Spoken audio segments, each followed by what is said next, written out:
प्रसंग चल रहा था कल कि जब जन्मेजय ने सर्प सत्र आरंभ किया तो आस्तिक जी महाराज ने उस यज्ञ को रुकवाया। तो पूछते हैं आस्तिक जी महाराज ने यज्ञ क्यों रुकवाया और ये आस्तिक कौन है। उस प्रसंग को प्रस्तुत करते हुए श्री सूत जी महाराज कहते हैं, आसीत आस्तिकस्य पिता ह्यासीत प्रजापति समः प्रभुः ब्रह्मचारी यताहारः तपस्युग्रे रतः सदा। श्री सूत जी महाराज कहते हैं आस्तिक के जो पिता हैं वो प्रजापति के समान बड़े विलक्षण, बड़े तेजस्वी, बड़े वर्चस्वी हैं और ब्रह्मचारी हैं। और यताहारः अर्थात बड़ा निर्धारित, बड़ा सीमित, बड़ा सात्विक उनका आहार रहता है, भोजन रहता है। और एक विशेष बात यह है, उग्रे तपसी रतः सदा। इनका नाम है जरत्कारु। और जरत्कारु जी महाराज सर्वदा बड़े तीव्र तपस्या में संलग्न रहते हैं। कठोर से कठोर व्रत करने में उनको बहुत आनंद आता है। महाराज संसार के प्राणियों से उनको कुछ चाहिए नहीं, संसार से कुछ वो अपेक्षा नहीं रखते, इसलिए थोड़े से कर्कश भी, थोड़े से क्रोधी भी हो गए। जब व्यक्ति को दूसरों से कुछ चाहिए होता है तो वो व्यक्ति फिर थोड़ा मधुर बोलने का अभिनय करता है, थोड़ा मिथ्या प्रशंसा करने का स्वभाव बन जाता है, थोड़ा अधिक मीठा बोलने का स्वभाव बन जाता है। पर जिसको संसार से कुछ नहीं चाहिए वो थोड़ा रुक्ष होने लग जाते हैं।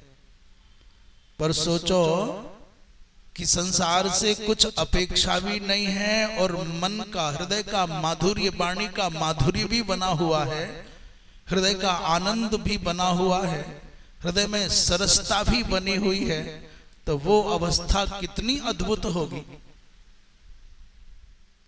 कुछ संसार से चाहिए भी नहीं, तदपि हमारे मन में कभी क्रोध की कोई लेखा भी नहीं आती, रेखा भी नहीं आती, क्रोध की कोई झलक भी नहीं आती, हमारी वाणी में कभी कड़वाहट भी नहीं आती।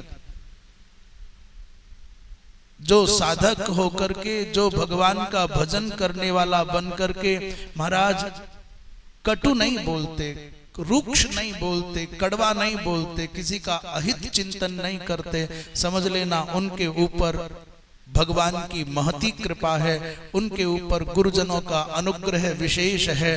क्योंकि बिना गुरुजनों की कृपा के, बिना भगवत कृपा के ये संभव नहीं है। अच्छा, मनुष्य का स्वभाव है तर्कशील बनकर के जीना, बात काटना, कुतर्क करना। और जिस व्यक्ति के चित्त में सिद्धांत को काटने की प्रवृत्ति कैंची की तरह बनी हो, समझ लेना वो चतुर चाहे जितने हो, उनके पास में बोलने के लिए शब्द चाहे जितने विलक्षण हो, पर बाबा वो कभी शांति नहीं पा सकते, तत्व नहीं पा सकते। वो सर्वदा रिक्त थे और उनको रिक्त ही रहना है। क्योंकि श्रद्धा के पात्र में तत्व भरता है, श्रद्धा के पात्र में ही सत्व आता है, श्रद्धा के पात्र में ही भगवत अनुग्रह आता है। और जो शंकाओं से भरे हैं, जो तर्कों से भरे हैं, इसलिए तर्को प्रतिष्ठा बड़ा आसान है। कह दो अच्छा भाई ठीक है, हर बात में शंका, हर बात में तर्क, हर बात में विचारों का वैपरीत्य, उससे क्या लाभ होना है। इसलिए सहज भाव से स्वीकार कर लो, ऐसा भी होगा। महाराज वो जरत्कारु जी महाराज, अच्छा जरत्कारु शब्द का नाम, शब्द का जो अर्थ है, बोले तपसा जीर्यमाण शरीरत्वम विवक्षितम। अपने शरीर को जिस महात्मा ने, जरत माने जीर्ण कर लिया है, कारु माने शरीर को, इतनी तपस्या करते हैं कि शरीर के स्थान पर अस्थि मात्र रह गई और अस्थियों के ऊपर मांस तो कुछ शेष है ही नहीं, केवल त्वचा से वो अस्थियां आवृत हैं। जरत माने जीर्ण हो गया है, कारु माने शरीर जिनका, उन महापुरुष का नाम जरत कारु है। एक दिन भ्रमण करते हुए ऊर्ध्वरेता महात्मा, ऊर्ध्वरेता शब्द का अर्थ है कि संसार के प्रायशः मनुष्यों के तेजस तत्व का जो प्रवाह है वो अधोगामी है। प्रायशः मनुष्य का, प्राणी मात्र का जो तेजस तत्व प्रवाहित होता है वो अधोगामी होता है। पर कोटि कोटि साधकों में कोई कोई दिव्य महापुरुष ऐसे होते हैं जिनका तेजस तत्व ऊर्ध्वगामी हो जाता है, और जिसका तेजस तत्व ऊर्ध्वगामी हो जाता है उसी को ऊर्ध्वरेता कहा जाता है। इसलिए ये महात्मा ऊर्ध्वरेता है और यायावर हैं। एक स्थान पर बहुत समय तक कभी रुकते नहीं। ग्रामे एक रात्र बासीनाम, एक गांव में केवल एक रात्रि विश्राम करते हैं, उनको कहा जाता है यायावर।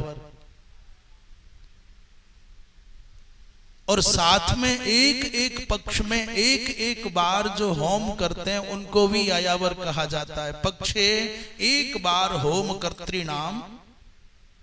यायावर शब्द का सामान्य अर्थ समझें, याति अतिशयेन याति इति यायावरः।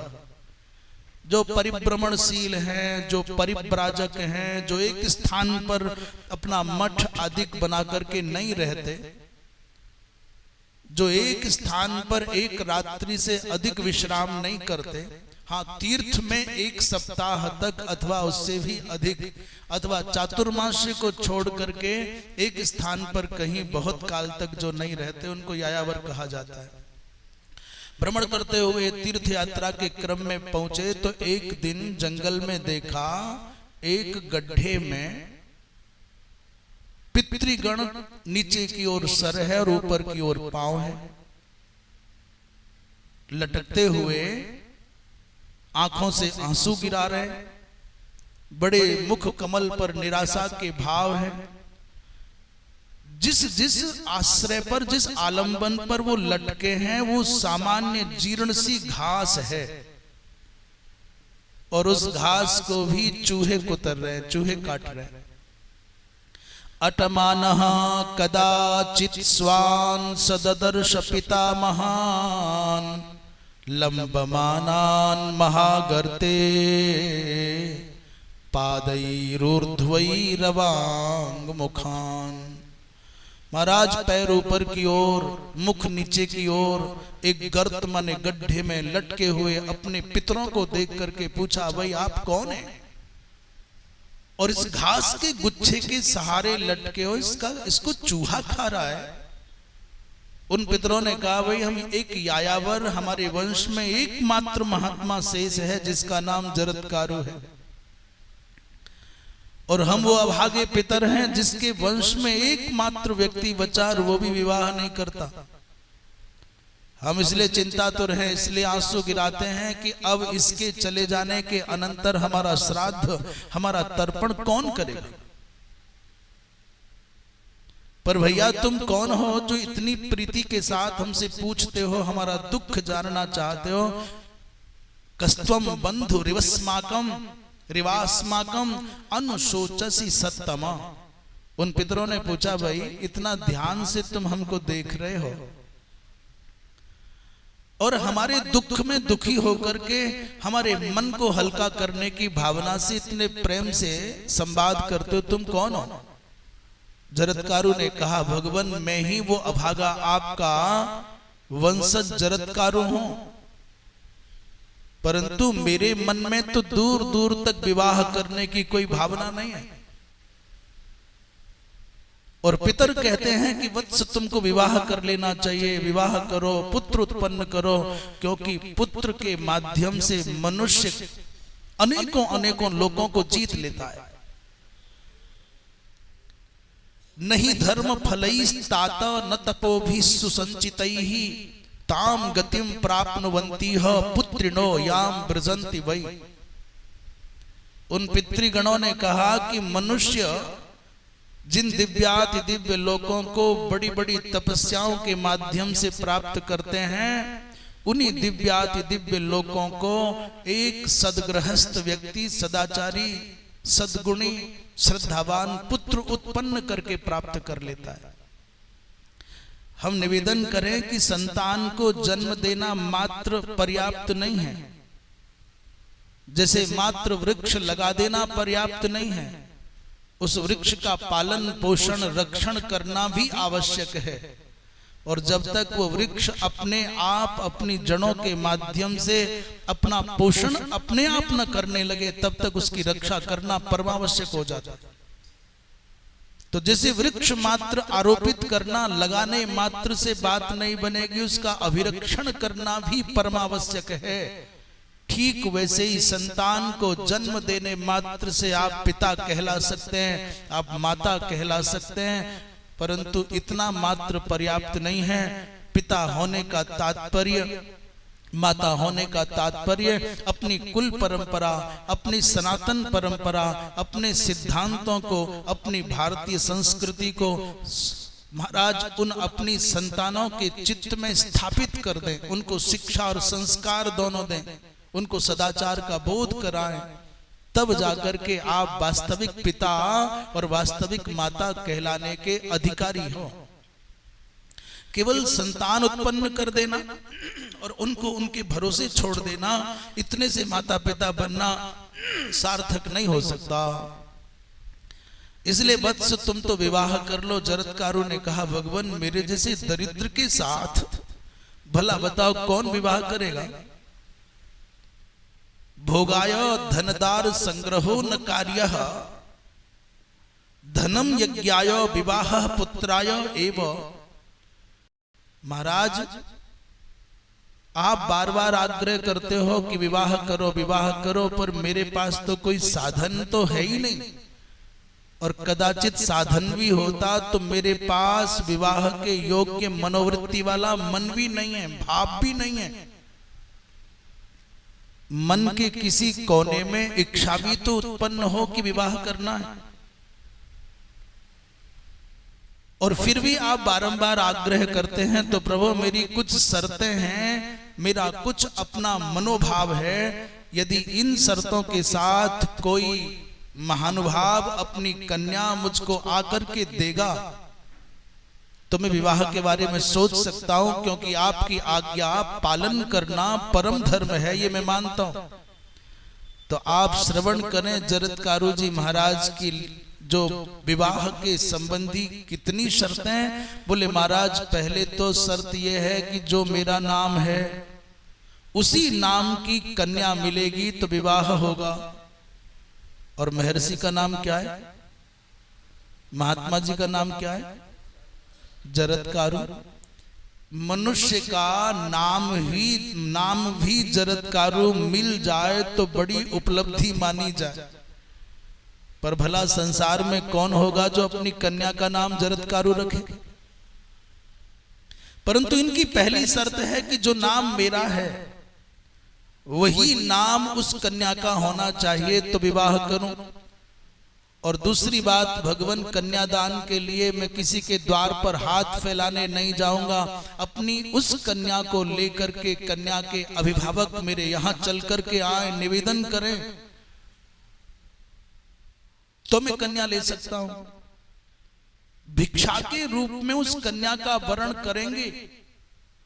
जरत्कारु तपसा जीर्यमाण शरीरत्वात्। महाराज ऐसे विलक्षण महात्मा, भला बताओ इतनी शर्तों को कोई स्वीकार क्यों करे? और अगली शर्त महाराज, उसके पालन पोषण की जिम्मेदारी मेरी न होगी, उत्तरदायित्व तो मेरा ना होगा। उसके भरण पोषण के निमित्त घर बनाना और जो भी आहार आदि की व्यवस्थाएं हैं, सबकी व्यवस्था उसके परिवार के लोगों को ही करनी होगी। और सबसे कठिन बात, जिस दिन मेरी इच्छा के विरुद्ध मेरी धर्म पत्नी ने कोई व्यवहार कर दिया, उसी दिन मैं अपनी पत्नी का परित्याग कर दूंगा। इतनी विचित्र विचित्र शर्तों को सुनकर के भला संसार में कौन अपनी कन्या दे? ना तो महात्मा जी के शरीर में सामर्थ्य और ना महाराज के पास में कोई आय का साधन, ना अपना घर, ना अपना कोई ठिकाना, और ऊपर से भरण पोषण की बात तो छोड़ो, चलो देख लिया जाए, ये शर्त कहां से पूरी हो कि जो नाम मेरा है वही नाम उनका होना चाहिए। और ये सब शर्त भी पूरी हो जाए तो जिस दिन मेरी इच्छा के विरुद्ध कोई व्यवहार किया जाएगा उसी दिन मैं परिवार को छोड़ करके चला जाऊंगा। कुछ दिन भ्रमण करते करते पृथ्वी मंडल पर जरत्कारु जी महाराज को कोई कन्या ऐसे नहीं मिली। पितरों के दुख को देख करके जरत्कारु ने दोनों हाथ ऊपर उठाए और 10 दिशाओं को संबोधित करते हुए कहा कि मैं जरत्कारु अपने पितरों के उद्धार के लिए किसी से कन्या की भिक्षा मांगता हूं, परंतु मेरी शर्तें हैं कि कन्या का नाम भी मेरे नाम के समान होना चाहिए। महाराज उसी समय वासुकी नाग के द्वारा अपने दूत चारों दिशाओं में भेजे गए थे। उन दूतों ने सुना कि कोई जरत्कारु नाम के महात्मा हैं और उनकी ये शर्तें हैं। वासुकी जी महाराज को संदेश मिला और वासुकी अपनी बहन जिनका नाम जरत्कारु था, जो बाल्यकाल से व्रत करते करते तपस्या करते करते जरत्कारु नाम के ऋषि को अपना पति बनाने की भावना से कब बचपन बीता और कब यौवन बीता, धीरे धीरे व्रत के प्रभाव से वो भी अत्यंत कृष्ण हो गई थी, अत्यंत जीर्ण हो गई थी। पर वासुकी जी महाराज ने आकर के महात्मा जरत्कारु के चरण पकड़े, कहा भगवान हमको आपकी सब शर्तें स्वीकार हैं, सब अनुबंध स्वीकार हैं, आप जैसा जैसा हमको आदेश करेंगे वैसा वैसा हम करेंगे। जो भगवान नाम आपका है वही नाम मेरी बहन जरत्कारु का है, और जैसे आप तपस्या करते हैं मेरी बहन भी वैसी ही तपस्विनी है। और भगवान मैं निवेदन करता हूं कि आपको चिंता करने की आवश्यकता नहीं, एक पूरा का पूरा राजभवन आपके निमित्त मैंने पहले से तैयार किया है। भरण पोषण की व्यवस्था हमारी। जरत्कारु जी महाराज की आंखों में आश्चर्य के भाव आ गए और उन्होंने कहा कि क्या तुमको मेरी अंतिम बात भी स्मृति में है? तुमको ये भी पता है कि कदाचित मेरे विरुद्ध कोई व्यवहार किया गया तो मैं छोड़ करके चला जाऊंगा? क्या इतना जानने के बाद भी तुम विवाह करने के लिए उद्यत हो, तैयार हो? वासुकी ने कहा भगवान हम तो कब से प्रतीक्षा करते हैं आपकी कृपा पाने के लिए, हमको ये भी बात स्वीकार्य है। महाराज विवाह हो गया और विवाह हो गया तो माता ये जो कथा है दो बार तीन बार आएगी, इसलिए एक ही स्थान पर समग्र कथा पूर्ण कर देते हैं। तो एक दिन बहुत समय बीत गया, महर्षि जरत्कारु को राजभवन में रहते सुख के संसाधनों का उपभोग करते करते, पर महात्मा तो महात्मा ही ठहरे। जैसे जैसे हवा के झोंके को बांध करके रखना संभव नहीं, वैसे किसी भी महात्मा को पकड़ करके बांध करके रखना संभव नहीं। वो उसकी मौज है, पिछले जन्मों का कोई संस्कार है, कब तक वो तुम्हारे साथ जुड़ा है, कब तक वो तुम्हारे साथ बंधा है, पूर्व जन्म के संस्कारों के प्रभाव बस ऐसा संभव है। परंतु जैसे ही जन्मांतरीय संस्कारों का प्रभाव कम होगा और इसके अंदर के वैराग्य का, साधुत्व का अक्खड़पन जगेगा, इसको एक पल नहीं लगता सारी दुनिया को ठोकर मार करके हट जाने में। उन सुविधाओं से ऊब गए, उन सुख के संसाधनों का उपभोग करते करते जरत्कारु को अरुचि होने लग गई। एक दिन मन में सोचते भाई अच्छे थे, जंगल में परिभ्रमण करते थे, आनंदित जीवन था, न किसी का कोई बंधन, न किसी की कोई चिंता, कहां फंस गए। एक दिन अपनी श्रीमती धर्मपत्नी जरत्कारु के अंक में उनके गोद में सर रख करके महात्मा दोपहर के बाद लेटे। कभी दिन में विश्राम नहीं करते थे, पर आज विश्राम भी किया और विश्राम करते करते अतिकाल हो गया। सहसा सूर्यास्त का समय सन्निकट आ गया। माता डर के मारे चुपचाप बैठी है, महात्मा को के विश्राम में कोई विघ्न ना पड़ जाए सोच करके। कदाचित मैंने इनको जगा दिया तो ये रुष्ट हो जाएंगे, मुझको छोड़ करके चले जाएंगे। कुछ देर तक तो ऐसे विचारों से प्रभावित होकर के माता ने महात्मा को नहीं जगाया, पर जब सूर्य अस्ताचल गामी होने ही लगे तो इस नाग कन्या, इस भारतवर्ष की पुत्री, धर्म पुत्री के मनोभावों को समझना। ये अपने मन में उधेड़-बुन करती है, अपने मन में विचार करती है, उहापोह चल रहा है, तर्क वितर्क चल रहा है। यदि मैंने अपने पति को नहीं जगाया तो मेरे पति संध्या वंदन निष्ठ हैं, बिना संध्या किए इनका कभी सूर्यास्त आज तक होते मैंने देखा नहीं। महाराज यदि ये समय पर नहीं जगे, संध्या वंदन नहीं किया तो मेरे पति का धर्म चला जाएगा। और यदि मैंने मेरे पति के धर्म की रक्षा के चक्कर में इनको जगाने की चेष्टा की और इनको आक्रोश आ गया, क्रोध आ गया, तो ये मुझको त्याग करके चले जाएंगे। क्या करूं? अपने पति का धर्म रक्षित करना मेरा कर्तव्य है या अपने सुख को ध्यान में रख करके चुप लगा जाऊं? इस परिस्थिति में भारत की पुत्री माता जरत्कारु ने निर्णय किया कि मेरे जीवन में जो सुख दुख आना है वो तो आकर के रहेगा, पर धर्म पत्नी का कर्तव्य है अपने पति के धर्म की रक्षा करे। अपने सुख की बलि देकर के माता जरत्कारु ने महात्मा से कहा, भगवान उठो, सूर्यास्त काल आ गया है, संध्या वंदन करिए। इतना सुनते ही सो कहाँ रहे थे, सोने का नाटक करके पड़े थे। महात्मा जरत्कारु सोए नहीं, सोने का अभिनय करके लेटे, जाने का बहाना खोजते थे। आंखें लाल लाल हो गई, आक्रोश में भर गए। देवी तुमने मेरी इच्छा के बिना मुझको जगाया है, इसलिए जाओ मैं तुम्हारा परित्याग करता हूं। पर सुनो देवी, भारतवर्ष का ऋषि जरत्कारु एक महात्मा कहता है, देवी सुनो, जब तक मैं जरत्कारु सूर्य देव को अर्घ नहीं दूंगा और जब तक मेरे अर्घ को सूर्य ग्रहण नहीं करेंगे तब तक ये सूर्य अस्त नहीं हो सकते। इन सूर्य की सामर्थ्य नहीं कि मुझ जरत्कारु का अर्घ लिए बिना अस्ताचल गामी हो जाए।